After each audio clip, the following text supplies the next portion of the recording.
지금 대통령의 또 지금 민주당의 국회 세력들, 국회에 남아있는 추경호를 비롯한 내란 세력들에 대한 단죄, 요거 어떻게 지나가는지, 요거 흥미진진한 내용이니까 한번 보도록 하겠습니다. 일단, 추경호가 오늘 내일 이제 구속 관련돼서 적부심사를 받는데, 특검이 특별한 재료를 더 꺼내온 것 같습니다. 자, 먼저 뉴스부터 정리를 해볼게요. 네. 자, 내란 특검이요.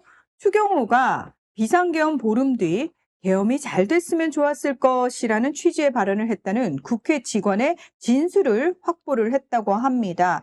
자, 국회에 근무하는 정당 관계자 A씨를 지난달에 참고인 신분으로 불러서 조사를 했더니 이 사람이 정확하게 날짜까지 다 얘기를 합니다. 지난해 12월 19일 오후 6시쯤 추 전 원내대표가 국회의원회관 엘리베이터에서 한 지인을 만나서 계엄에서 잘 됐으면 이런 얘기도 안 나왔을 텐데 라고 말했다는 내용의 진술을 했다는 거예요. 당시에 이제 A씨 같은 경우에는 이 발언을 듣고 휴대전화로 바로 메모를 한 뒤에 카카오톡 단체방을 통해서 자신의 지인들에게 알렸다고 합니다. 그러니까 혹시라도 잊어버리거나 또는 이 상황 자체를 어떻게 내가 녹음을 못했잖아요, 순간적으로. 그래서 근데 이걸 뭔가 이게 심상치 않은 발언이다라는 판단을 내렸기 때문에 이게 중요하다라는 거를, 이걸 있었다라는 거를 본인이 어쨌든 증명하고 싶어서 이런 조치들을 한 거예요. 두 사람이 들은 거예요, 추경호 발언을. 국회 사무처 직원하고 아는 추경호의 지인, 최소 두 명 이상이 들었다라고 하는 거고, 그 당시에 타임라인이 공개돼 있기 때문에 여기에 대해서 뭐라고 추경호가 변론할지 모르겠습니다. 사실이 아니라고 반박했대요. 당연히 사실이 아니라고 하겠지. 그렇게 주장하세요. 네, 다들 그렇게 거짓말하고 주장하니까. 근데 더 충격적인 것도 있습니다. 당시에 계엄이 해제가 된 이후에 계엄 해제 끝났으니까 국회에 들어가야 되지 않습니까? 라고 주변 사람들이 추경호한테 물었을 때 추경호가 아직 기다려봐. 지금 끝난 거 아니야. 라고 하는 말을 했다는 겁니다. 이 새끼는 2차, 3차가 있을 거라는 것도 알고 있었네. 그래서 지금 윤석열이 지금 벙커에서 야 이거 지금 빨리 2차로 밀어붙여. 빨리 문 따고 지금 있는 애들 지금이라도 끌어내. 저 서강대교에 있는 장갑차 밀고 들어오라 그래. 이거를 계속 타진을 하고 있었던 거야. 1시부터 4시까지. 그래서 그 기간 동안에 추경호도 아니야. 지금 1차고 좀 기다려봐봐. 지금 들어가는 거 위험해. 라고 하는 뉘앙스의 얘기를 한 거를 주변 사람이 증언하고 있다는 거죠. 근데 저는 진짜 이 사람들이 얼마나 아나무인이고 어떤 삶을 살아왔는지를 알 수 있는 게 뭐냐면 이 발언 자체가요. 사실은 굉장히 그 당시를 생각하면 온 국민이 정말 분노로 들끓어 오를 때인데 한 당의 원내대표였다는 사람이 이런 얘기를 지인한테 엘리베이터, 공개된 장소고 심지어 다른 사람이 있는 장소잖아요. 걔는 아직도 진행 중이라고 생각을 하기 때문에 그때는 잘못됐지만 앞으로도 가능성이 있어라는 얘기가 아니었을까요? 그 말이 있잖아요. 추경호 20억 설.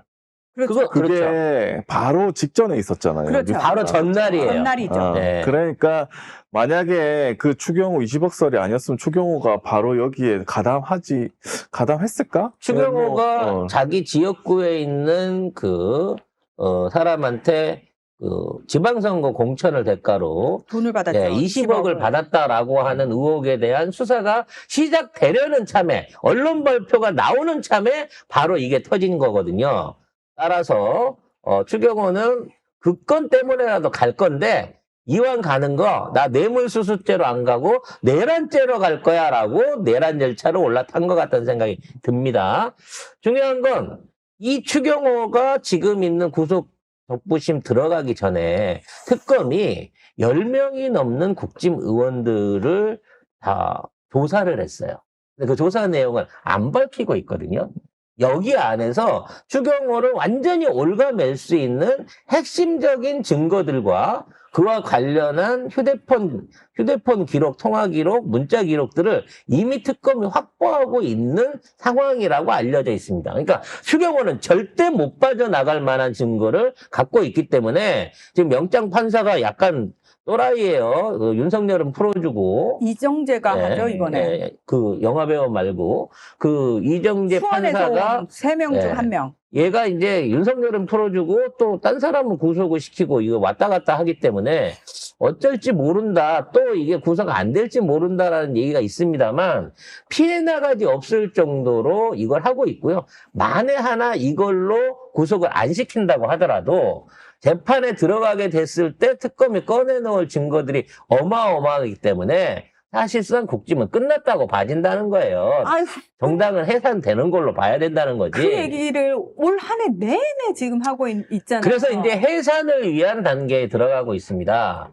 자, 이 대통령이 내란 방치 때는 이거 요놈들을 요대로 놔두면 또 재발한다. 그렇죠. 그렇기 때문에 철저하게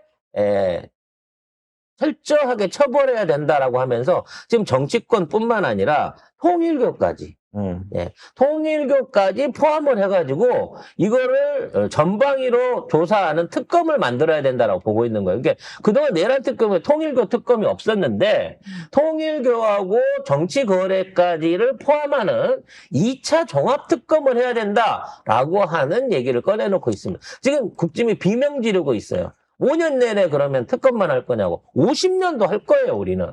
제대로 이번에는 단죄를 해야 돼요. 네. 우리가 지금까지 역사적으로 단죄를 제대로 못했기 때문에 지금까지 이어진 겁니다. 자유당이 아직까지 살아남아서 국짐을 하고 있는 거 아닙니까? 어떻게 나경원 같은 친일 부역자, 친일 매국노 집안이 떵떵거리면서 이렇게 살 수가 있습니까? 단죄를 못했다기보다는 사실은 인간적으로 보고 용서를 해줬는데 그거를 야, 나 죄 없어 이렇게 되는 거예요, 얘들이. 그리고 오늘 약간 아까 성 작가님 얘기한 거 약간 앞뒤가 바뀌었는데 그 특검법 하는 거하고 이재명 대통령이 오늘 얘기한 거는 뒤에 얘기입니다. 오늘 뭐라고 얘기했냐면은 쿠데타 세력에 대해서 나치 전범처럼 형사처벌해야 된다 이렇게 얘기를 했고 그 다음에 종교분리 원칙 어긴 종교재단 정치 개입 사례가 있어서 이것도 해상 검토를 해야 된다.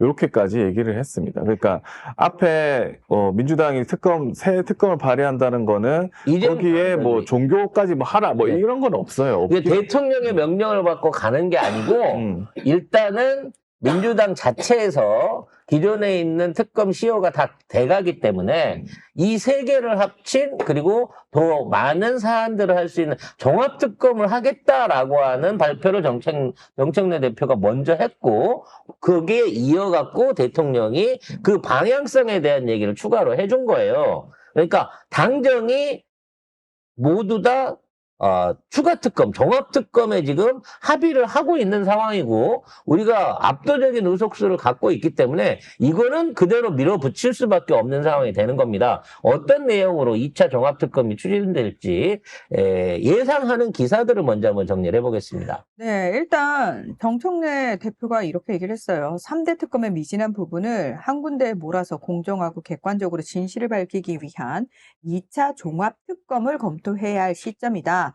그러면서 신속한 내란 전담 재판부, 내란 영장 전담 재판부 설치를 촉구를 했는데 왜냐하면은 이 특검이 이렇게 끝나버리게 되면 사건이 국가수사본부로 이첩이 되거든요. 자, 이렇게 되면은 국민의 짐이 요거 가지고 또 지랄 발광을 할 거거든요. 특검이 그러니까, 못 밝혔다, 실체 없었다 이 지랄을 할 수 있다는 거죠. 그렇죠. 그래서 요거를 틈을 주면 안 됩니다. 틈을 주면 안 되기 때문에 지금 2차 종합특검을 검토를 하고 있는 거고요. 이재명 대통령께서도 곳곳에 숨겨진 내란 행위를 방치하면 언젠가 반드시 재발한다. 특히 국군이 먼저 대북 전단 살포 등으로 도발해서 그렇죠. 개헌 명분으로 전쟁을 개시하려 했다라는 그런 기사도 나오지 않았느냐라고 어저께 우리가 방송을 한겨레 통해 소개했던 한겨레 단독처럼 이미 내란과 외환에 관련된 연결고리들이 지금 다 드러나고 있는 그렇죠. 상황인 거예요.